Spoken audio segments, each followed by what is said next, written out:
অবশেষে বৈষম্য বিরোধী ছাত্রদের অসহযোগ আন্দোলনের তোপে পদত্যাগ করে দেশ ছাড়তে বাধ্য হলেন শেখ হাসিনা ও তার বোন শেখ রেহানা।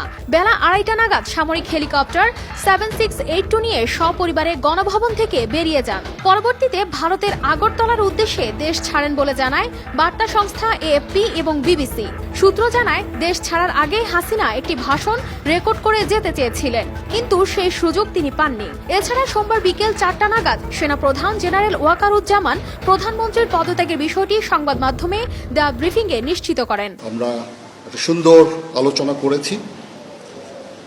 সেখানে আমরা সিদ্ধান্ত নিয়েছি যে একটা ইন্টারিম গভর্নমেন্ট আমরা ফর্ম করব এবং ইন্টারিম গভর্নমেন্টের মাধ্যমে এদেশের সমস্ত কার্যকলাপ চলবে। আমরা এখন মহামান্য রাষ্ট্রপতির কাছে যাব যে এই ইন্টারিম গভর্নমেন্ট ফর্মের ব্যাপারে ওনার সাথে আলাপ আলোচনা করে আমরা একটা ইন্টারিম গভর্নমেন্ট ফর্ম করে দেশ পরিচালনা করব। এদিকে নিরাপত্তা বাহিনীর ব্যারিকেড ভেঙে বেলা 3টার দিকে গণভবনে ঢুকে পড়েন আন্দোলনকারীরা।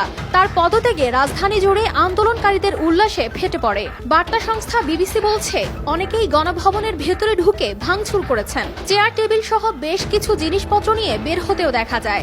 আবার অনেকের হাতে গণভবনের পুকুরের মাছ দেখা গেছে। কেউ আবার পুকুরে নেমে সাঁতার কাটতেও দেখা গেছে।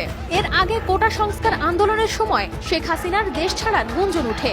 এতে তীব্র প্রতিবাদ জানিয়ে তিনি বলেছিলেন, তিনি শেখ মুজিবের কন্যা, দেশ ছাড়ার পাত্রী নন। কানিস ফাতেমা শিমু, RTV।